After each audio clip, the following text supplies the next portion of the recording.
नमस्कार साथियों, एक बार फिर स्वागत है आप सभी का। सभी को राम राम, जय श्री कृष्णा, राधे राधे।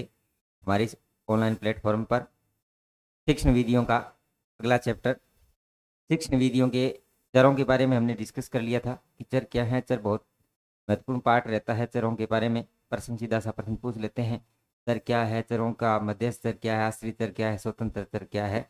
इसके साथ साथ हमें शिक्षण अधिगम प्रक्रिया में शिक्षा मनोविज्ञान का महत्व जरूरी जानना पड़ता है। जो हम शिक्षण करवा रहे हैं, उस शिक्षण अधिगम प्रक्रिया जो हो रही है, उसमें शिक्षा मनोविज्ञान का क्या महत्व रहता है, ये चीजें थोड़ा सा पढ़ना जरूरी है कि इनका प्रमुख मुख्य महत्व क्या है। देखिए, शिक्षण अधिगम की प्रक्रिया, जो शिक्षण की प्रक्रिया है, उसमें शिक्षा मनोविज्ञान का मुख्य महत्व क्या है, योगदान क्या रहता है शिक्षा मनोविज्ञान। देखिए, शिक्षण कार्य में कहते हैं कि वर्तमान की जो शिक्षा प्रणाली है वो शिक्षा मनोविज्ञान के आधार पर हो। शिक्षा किस आधार पर हो? शिक्षा मनोविज्ञान के आधार पर हो। इसलिए शिक्षा मनोविज्ञान का महत्व बहुत जरूरी है। और शिक्षा मनोविज्ञान क्या कहती है, जो शिक्षा है वो कैसी होनी चाहिए? बाल केंद्रित होनी चाहिए, न कि अध्यापक केंद्रित। बाल केंद्रितता का जो महत्वपूर्ण पार्ट रहता है वो किस पे डिपेंड करता है? आपके शिक्षा मनोविज्ञान पे। देखिए, सबसे पहले कहते हैं शिक्षण उद्देश्यों की प्राप्ति में सहायक है। देखिए, हम डिस्कस करेंगे, एक अलग बात करेंगे। एक आपके होते हैं लक्ष्य और एक होते हैं उद्देश्य। और जो उद्देश्य होते हैं ये शिक्षण के दौरान ही प्राप्त किए जाते हैं। आपके जो ऑब्जेक्टिव हैं, जो आपने मुख्य ध्येय जो उद्देश्य रखा है, ये जो उद्देश्य है ये कहाँ प्राप्त किए जाते हैं? शिक्षण के दौरान। शिक्षण के दौरान ये इंपॉर्टेंट रहता है कि जो उद्देश्य है उनको हम कैसे प्राप्त करते हैं। जो आपके शिक्षण के उद्देश्य हैं, शिक्षण के उद्देश्य शिक्षण के दौरान ही हमें प्राप्त करने होते हैं। देखिए, शिक्षण उद्देश्यों की प्राप्ति में क्या होता है? सहायक होता है। देखिए, शिक्षण उद्देश्यों का निर्धारण तो शिक्षा दर्शन की सहायता से किया जाता है तथा मनोविज्ञान ये जानने का प्रयास करता है कि उद्देश्यों की प्राप्ति हुई या नहीं तथा विद्यार्थियों के व्यवहार में परिवर्तन हुआ या नहीं। इसका जानने का जो मुख्य उद्देश्य है हमारा क्या रहता है? उद्देश्यों का मतलब ये है कि जो हमने शिक्षण कार्य करवाया, उन शिक्षण कार्यों की हमें प्राप्ति हो रही या नहीं हो रही। तो यही कहता है कि जो उद्देश्यों की प्राप्ति हुई या नहीं, इसका सीधा सा अर्थ है कि जो बच्चा पढ़ रहा है, जो बालक शिक्षा ग्रहण कर रहा है, उसके व्यवहार में परिवर्तन हुआ या नहीं। तो इसका मतलब है कि हम इसमें क्या देखते हैं? उसके व्यवहार की जांच करते हैं। और इसी कारण से वर्तमान शिक्षा प्रणाली है वो क्या कहलाती है? व्यवहारिक मनोविज्ञान कहलाता है। वर्तमान में जो मनोविज्ञान है वो क्या कहलाता है? व्यवहारिक मनोविज्ञान। यानी बच्चे के व्यवहार में चेंज हुआ या नहीं, इसकी जानकारी हमें प्राप्त करनी होती है। तो पहला उद्देश्य रहता है कि हमारा जो मुख्य उद्देश्य है उन उद्देश्यों की प्राप्ति हुई या नहीं। शिक्षण उद्देश्यों की प्राप्ति शिक्षण कार्य के दौरान होती है, तो उनकी प्राप्ति हमें हुई या नहीं, यानी बच्चा है जो शिक्षण कर रहा है उसके व्यवहार में कोई परिवर्तन हुआ या नहीं, इसको जानने के अंदर सबसे महत्वपूर्ण भूमिका निभाती है शिक्षण अधिगम प्रक्रिया में शिक्षा मनोविज्ञान। दूसरा देखिए, जो पाठ्यक्रम है, पाठ्यक्रम के निर्माण में सहायक। देखिए, जो हम पाठ्यक्रम निर्धारित किया जाता है, एक होती है पाठ्यचर्या। पाठ्यक्रम होता है सिलेबस, छोटा रूप। पाठ्यचर्या होती है विस्तृत रूप। पाठ्यचर्या के अंदर क्या होता है? सहायक शिक्षण सामग्रियां भी शामिल होती है। और पाठ्यक्रम के अंदर केवल आपका क्या होता है? विषय वस्तु होती है। देखिए, पाठ्यक्रम की जब हम बात करते हैं तो पाठ्यक्रम जो है आपका, उस पाठ्यक्रम के अंदर तो आपकी क्या होती है? विषय वस्तु होती है। केवल और केवल क्या रखी जाती है? विषय वस्तु। यानी कि जो पुस्तक के द्वारा आप जो पढ़ा रहे हो, जो पुस्तक का निर्माण किया गया है, जो पाठ्यक्रम निर्धारित किया गया है, वो चीजें आती है। यदि हम बात करें पाठ्यक्रम की, और इसके अंदर एक होती है पाठ्यचर्या। जो ये पाठ्यचर्या होती है, इसमें आपकी विषय वस्तु के साथ साथ सहायक सामग्री भी होती है। विषय वस्तु के साथ क्या होती है? सहायक सामग्रियां भी होती है। ये दोनों अलग अलग रूप हैं। और पाठ्यचर्या को कहते हैं कि खेल का मैदान है जिस पर बच्चा खेलता है, दौड़ता है, विभिन्न क्रियाएं करता है और अपने व्यवहार में चेंज करता है और सीखता है। ये बात भी कही जाती है। तो पाठ्यचर्या के बारे में ये बात अच्छे से आती है। क्यों? क्योंकि पाठ्यचर्या में विषय वस्तु के साथ साथ सहायक सामग्रियां सम्मिलित कर ली जाती हैं। तो ये क्या कहता है कि पाठ्यक्रम के निर्माण में जो आपका पाठ्यक्रम है वो कितना पाठ्यक्रम होना चाहिए, उसका निर्माण। देखिए एक पुस्तक कक्षा 6 के लिए पुस्तक अलग से होगी, 8 के लिए अलग से होगी, 5 के लिए अलग से होगी, सभी के लिए अलग अलग पाठ्यक्रम निर्धारित किया जाता है कि कितना पाठ्यक्रम दिया जाए। जैसे आप रीट की एग्जाम की तैयारी कर रहे हो तो उससे पहले आपका पाठ्यक्रम निर्धारित किया जाता है कि आपका जीके का इतना पार्ट आता है, हिंदी का इतना आता है, संस्कृत का इतना आता है, इसमें ये प्रकरण, ये विषय वस्तु, ये इकाइयाँ रखी गई है, उन्हीं को आपको अच्छे से क्या करना है, तैयार करना है। तो किसी भी चीज़ की शिक्षण के दौरान और उनकी प्राप्ति में पाठ्यक्रम का सबसे महत्वपूर्ण योगदान रहता है। और एक अच्छा शिक्षार्थी, एक अच्छा तैयारी करने वाला योद्धा है, वो ही है जिसको अपना पाठ्यक्रम अच्छे से याद हो। आप रीट की तैयारी कर रहे हो, यदि आपको रीट का पाठ्यक्रम ही पता नहीं है तो आप तैयारी का एक उद्देश्य है वो भूल रहे हो। सबसे पहले आपको अच्छे से अपना पाठ्यक्रम ध्यान में होना चाहिए और तैयारी के साथ साथ पाठ्यक्रम को दोहरान होना चाहिए कि ये पाठ्यक्रम है, हमें ये विषय प्रकरण पढ़ना है। और बहुत सारी किताबें पढ़ना ही उद्देश्य नहीं होता, कम पढ़ना, स्मार्ट स्टडी करना, लेकिन पाठ्यक्रम को साथ लेकर पढ़ना ही एक स्मार्ट स्टडी कहलाती है। तो पाठ्यक्रम का सबसे बड़ा योगदान रहता है। तो प्राचीन समय में पाठ या क्रम कठोर था, जो आपका पाठ्यक्रम है वो कठोर था।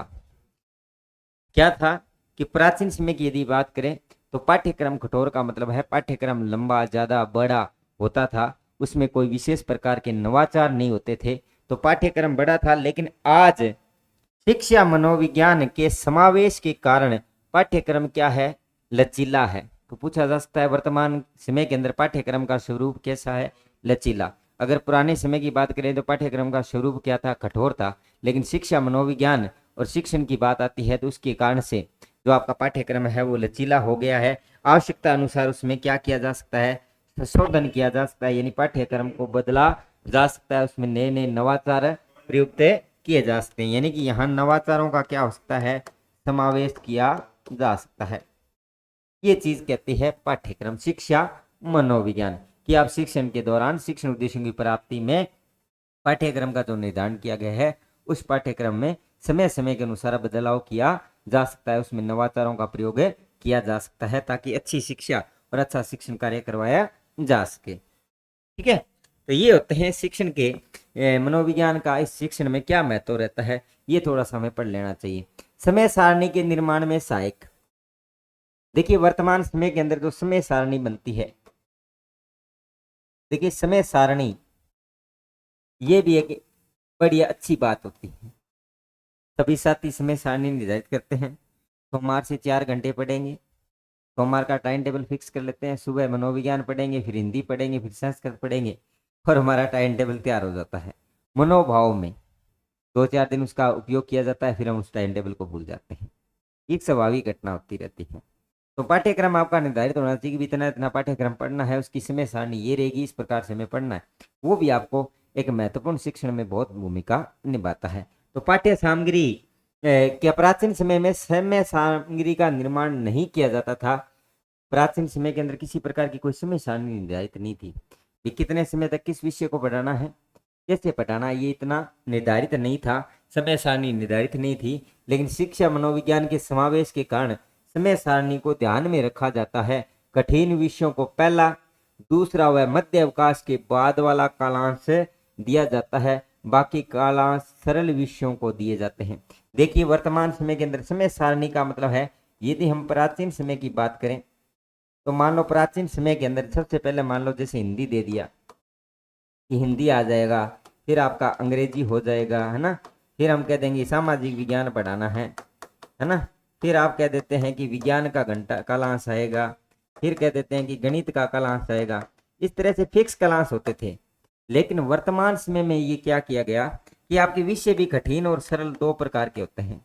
कठिन और सरल विषय की बात करें, यदि मैं बात करूं प्राथमिक और उच्च प्राथमिक की, तो प्राथमिक के अंदर देखिए सामान्य पर्यावरण अध्ययन का विषय लगता है, उसमें छोटी छोटी विषय वस्तु होती है। तो उसमें देखिएगा जैसे कठिन विषय हो गया आपका अंग्रेजी हो गया, है ना, आपका गणित हो गया, आपका विज्ञान हो गया, तो ये तीनों पर्यावरण अध्ययन के अंदर आते हैं। प्राथमिक शिक्षा में क्या आते हैं, पर्यावरण अध्ययन के विषय रहते हैं,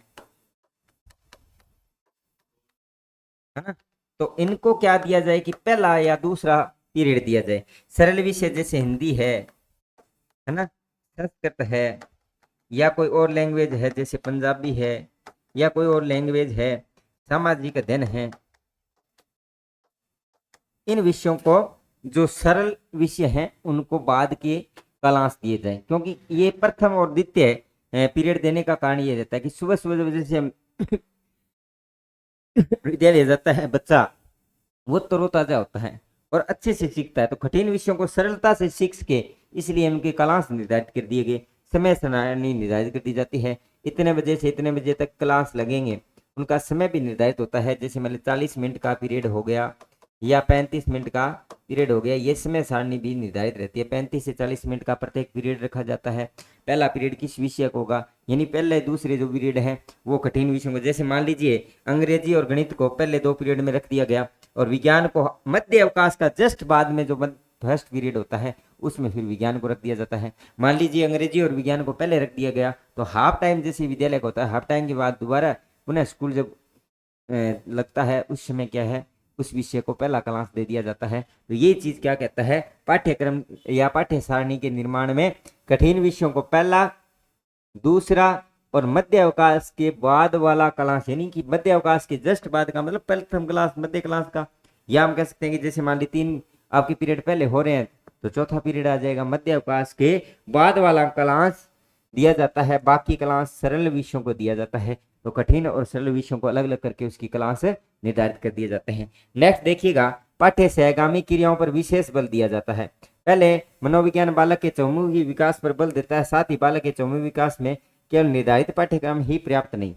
मनोविज्ञान यह कहता है कि जो आपका निर्धारित पाठ्यक्रम है, जो विषय वस्तु है, वो केवल बच्चे के शारीरिक, मानसिक और व्यवहारिक गत्यात्मक विकास में सहायक नहीं है। उसके व्यवहारिक तौर पर हम ये नहीं कह सकते कि केवल पाठ्यक्रम निर्धारित कर दिया तो बच्चा अच्छा शिक्षण ग्रहण कर लेगा, उसकी शिक्षा मनोविज्ञान इस पर बल नहीं देती। मनोविज्ञान ये कहती है कि पाठ्यक्रम के साथ साथ क्या होनी चाहिए, पाठ्य सहगामी क्रियाओं का आयोजन होना चाहिए। इसके लिए क्या कहते हैं, एक व्यक्ति के विभिन्न पहलुओं और विकास करने के लिए विद्यालय में विभिन्न प्रकार की पाठ्य सहगामी क्रियाओं का आयोजन किया जाता है। इन क्रियाओं को जैसे खेल कूद है, नाट्य है, अभिनय है, नृत्य है, संगीत है तथा विभिन्न प्रकार की प्रतियोगिताएं शामिल की जाती हैं। वर्तमान में खेल खेल के माध्यम से शिक्षा दी जाती है। विभिन्न प्रकार के भाषण प्रतियोगिताएं, चित्रकला प्रतियोगिताएं रखी जाती है, विभिन्न प्रकार के नाटकों का आयोजन किया जाता है, विभिन्न प्रकार के अभिनय किए जाते हैं। जैसे हिंदी शिक्षण की बात करते हैं तो वहाँ बहुत इंपॉर्टेंट भूमिका निभाते हैं। साथ ही साथ विभिन्न प्रकार की प्रतियोगिताएं भी रखी जाती है, निबंध प्रतियोगिता है ना, चित्र प्रतियोगिताएं, कला प्रतियोगिताएं, बहुत सारी ऐसी, जैसे साइंस मेला है, साइंस के अंदर विभिन्न प्रकार की इस प्रकार की गतिविधियों को क्या करना चाहिए, शामिल करना चाहिए, जिससे आपका जो शिक्षण है वो क्या हो, प्रभावी हो, अच्छे से सीख सके बच्चा। तो शिक्षण क्या हो, प्रभावी हो। इसके लिए मनोविज्ञान क्या कहता है कि पाठ्य सहगामी क्रियाओं को शिक्षण के दौरान क्या किया जाए, सम्मिलित किया जाए। नेक्स्ट देखिएगा, नेक्स्ट ये कहता है विद्यार्थी बालक शिक्षक का संबंध, विद्यार्थी या बालक शिक्षक का संबंध कैसा हो। देखिए, जब हम प्राचीन काल की बात करें तो प्राचीन काल में शिक्षक क्या था, सरोसरा। शिक्षक को क्या माना जाता था, मुख्य माना जाता था।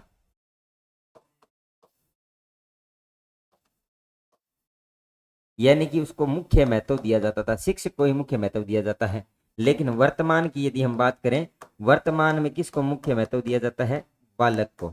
और वर्तमान में शिक्षा मनोविज्ञानी क्या कहती है कि शिक्षा है, शिक्षण है वो बाल केंद्रित होना चाहिए। तो ये क्या कहता है कि प्राचीन काल में शिक्षक को बड़ा ही महत्वपूर्ण एवं अधिकारपूर्ण स्थान था, कि जितने भी अधिकार हैं वो सारे के सारे अधिकार किसको प्राप्त थे, जो आपका शिक्षक था तो उसको संपूर्ण अधिकार प्राप्त था। क्या प्राप्त था, अधिकार प्राप्त था। विद्यार्थी या बालक को कोई अधिकार नहीं दिए जाते थे। लेकिन ध्यान देना, परंतु आज शिक्षा के दौरान मनोविज्ञान के प्रवेश से शिक्षक बालक का क्या है, अच्छा मित्र, दार्शनिक और निर्देशक है।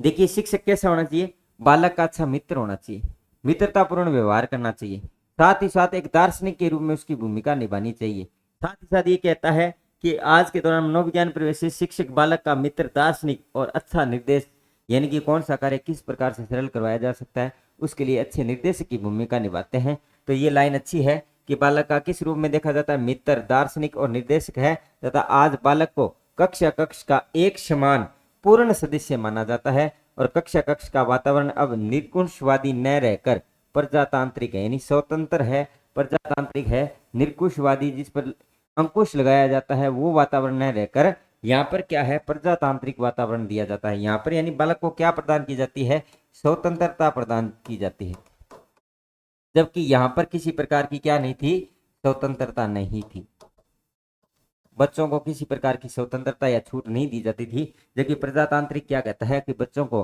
कार्य करने के लिए विशेष प्रकार की स्वतंत्रता दी जाए, उन्हें अपने समावेशी रूप में कार्य करने के लिए बढ़ावा दिया जाए। साथ ही देखिएगा शिक्षण चिंतन के नूतन आयाम यानी कि नए नए नए नवाचार, नए आयाम यानी नए नवाचारों का भी क्या करना चाहिए, प्रवेश करना चाहिए। शिक्षा में मनोविज्ञान के प्रवेश से शैक्षिक चिंतन को नए नए आयाम प्रदान किए जाते हैं। वर्तमान शिक्षा शास्त्रीय मनोविज्ञान के प्रभाव के कारण ही बालक के सर्वांगीण विकास के बारे में अधिक चिंतन और मनन करते हैं कि बच्चों का जो विकास है वो कैसा होना चाहिए, विकास कैसा हो, आपका विकास हो वो क्या हो, सर्वांगीण हो।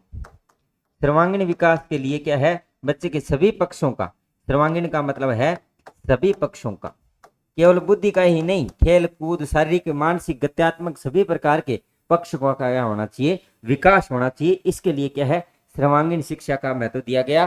तो अधिक चिंतन और मनन, चिंतन का मतलब है उस विषय के बारे में गहनता से जानना और उस पर विचार विमर्श करना, चिंतन मनन कहलाता है। शिक्षा को अधिक अधिक व्यवहारिक रूप प्रदान करने की योग्यताओं पर सोचते हैं, यानी कि अधिक से अधिक क्या प्रदान किया जाए, व्यवहारिकता प्रदान की जाए। ये क्या कहती है, आपकी शिक्षा मनोविज्ञान कहती है।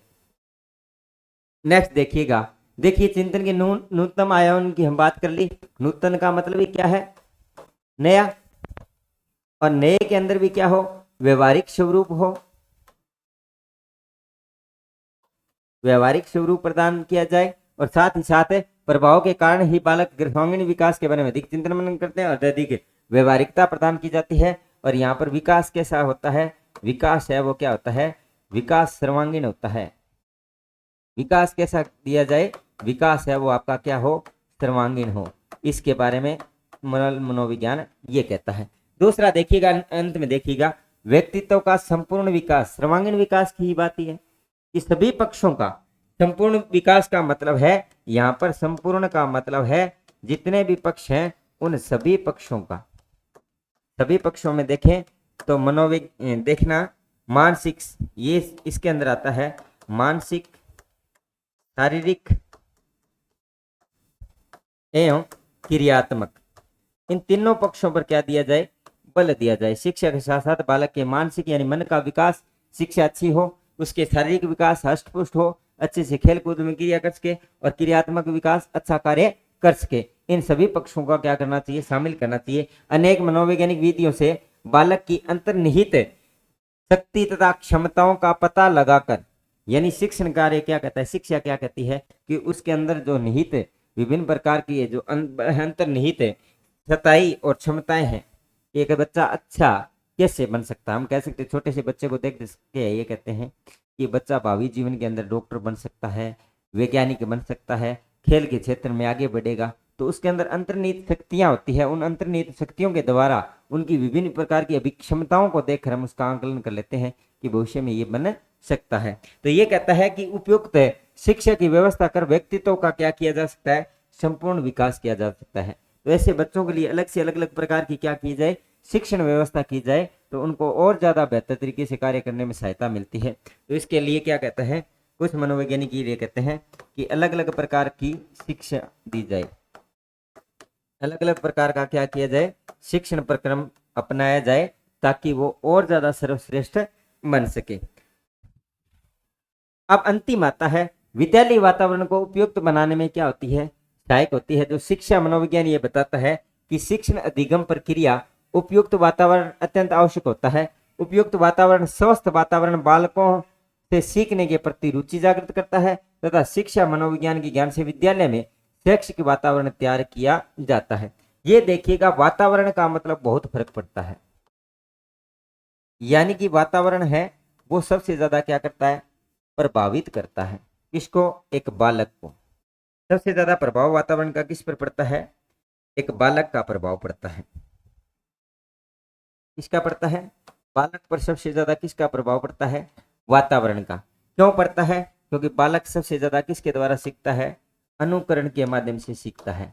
अनुकरण के माध्यम से सीखता है, दृश्यता के माध्यम से सीखता है, यानी कि मूर्त रूप से ज्यादा सीखता है किसी चीज को स्पष्ट रूप से देखने से, यानी प्रत्यक्ष रूप से अनुभव के द्वारा सबसे ज्यादा सीखता है। इसलिए क्या कहा जाता है कि वातावरण बच्चे को सर्वाधिक प्रभावित करता है। बालक अनुकरण के माध्यम से, दृश्यता के माध्यम से, मूर्त रूप से और प्रत्यक्ष अनुभव से सबसे ज्यादा सीखता है।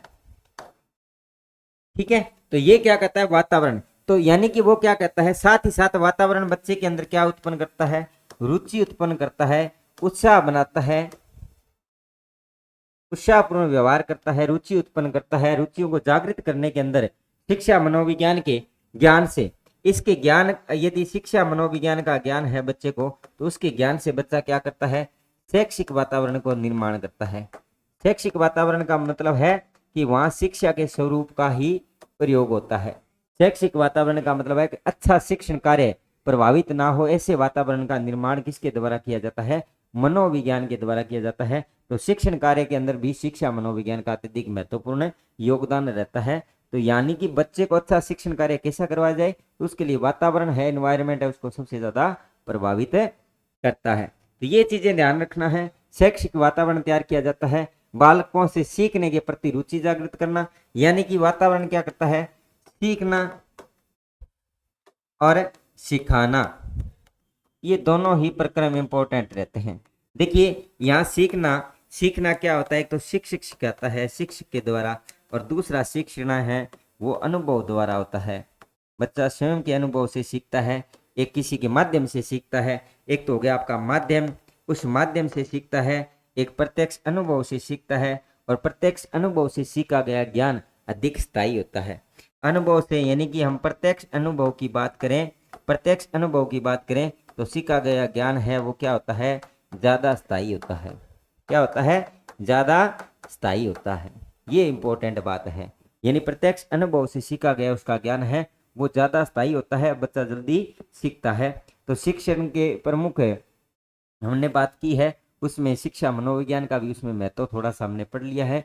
तो शिक्षा मनोविज्ञान का भी इफेक्ट कैसे पड़ता है, शिक्षण के कार्य में क्या क्या भूमिका निभाते हैं, तो यहाँ से भी एक छोटा प्रश्न पूछा जा सकता है। तो शिक्षण की, जब हमने शिक्षण टॉपिक क्यों स्टार्ट किया था, शिक्षण का टॉपिक ये स्टार्ट किया था क्योंकि जो शिक्षण है और शिक्षण की जो विधियां हैं उसमें आपके उपचारात्मक, निर्माणात्मक मूल्यांकन, ये आप कोई भी विषय पढ़ोगे तो हिंदी के अंदर भी मूल्यांकन होगा, विज्ञान के अंदर भी मूल्यांकन होगा, सभी पक्षों के अंदर मूल्यांकन की प्रक्रिया चलती है। तो इसी को लेकर हमने शिक्षण के टॉपिक को पहले पूरे करेंगे, फिर विभिन्न प्रकार की शिक्षण विधियों के, हम एक एक शिक्षण विधियों के बारे में विस्तृत चर्चा करेंगे।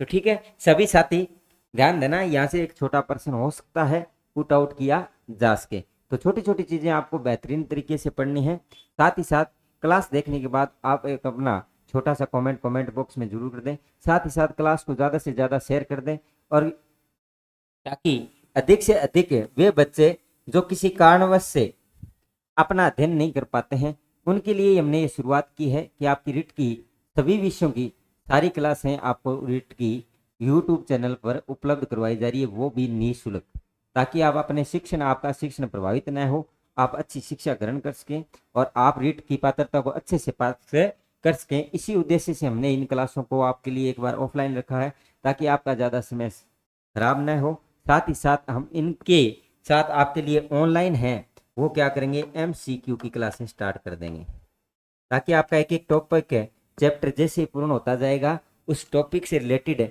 MCQ की क्लास है वो आपको रेगुलर मिलती जाएगी। जिन जिन विषयों के टॉपिक पूर्ण होते जाएंगे उनकी MCQ आपको ऑनलाइन मिल जाएगी। ठीक है, तो मिलते हैं एक नए क्लास के साथ, तब तक के लिए धन्यवाद।